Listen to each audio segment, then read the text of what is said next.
Wikipedia is supposed to be neutral, but is it really? I have taken an interesting experiment. I took a look at how 3 different versions of the same article tell 3 very different stories. For this video, I chose the article regarding Crimea, and I selected 3 different languages: English, Russian, Ukrainian. So what I found out when I looked at those articles is actually very interesting. Well, before we start, I want to precise a few more things. So I have learned Russian when I was in high school, so I understand quite a bit. And the only problem is I have lived in Japan, in Okinawa, Japan for now 25 years. So I hardly use Russian. Actually, I don't use it at all. So my pronunciation is very rusty.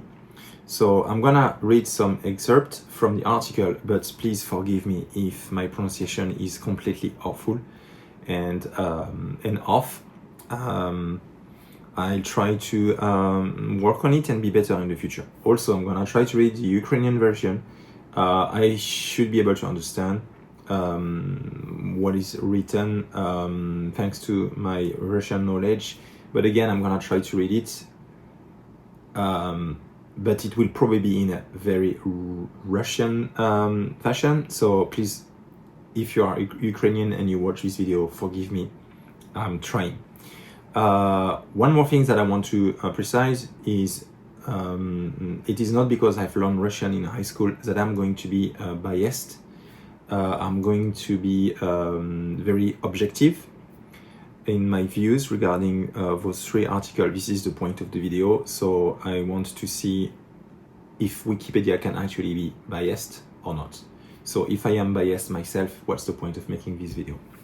Okay, so we have 3 different articles: English, Russian, and Ukrainian. Wikipedia, same place, very different words. By the way, I'm thinking that this actually might make for a very good, interesting YouTube series. So I'm gonna try to do more in the future if you guys like this. So let's get into Wikipedia now. And this is what I found after reading, comparing those articles. So I just read the introduction of the article. I haven't read the whole article. Otherwise, it would have given me a headache.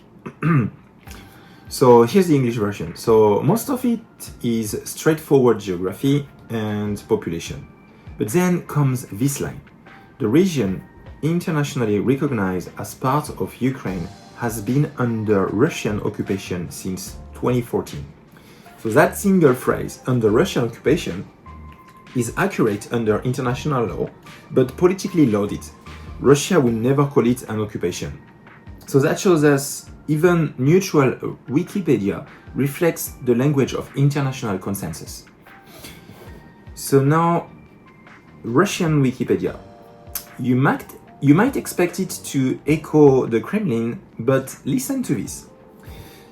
So, oh, has a number. Okay, so в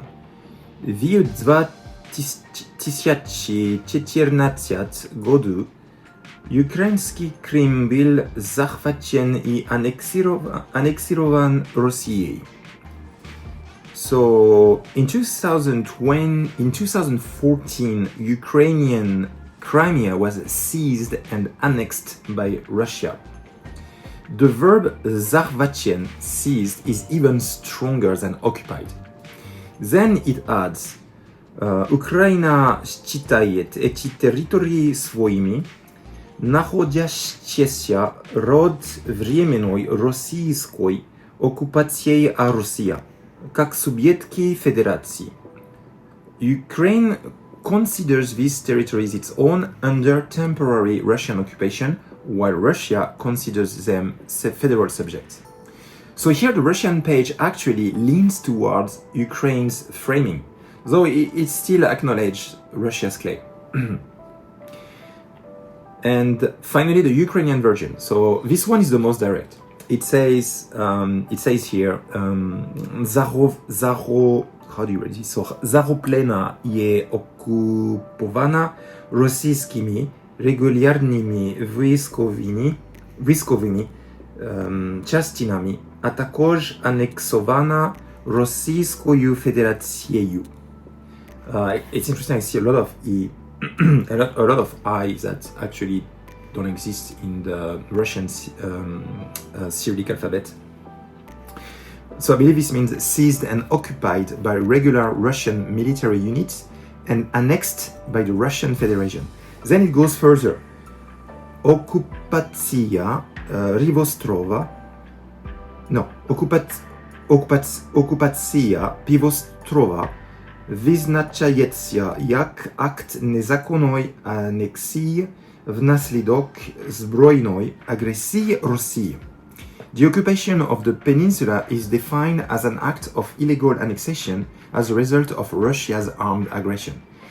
And when describing Russia's administration, utworila tak zwani subjetki Rosyjskiej Federacji, created the so-called federal subjects of the Russian Federation.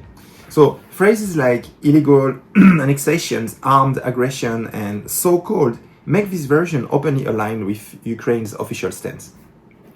So what do we see?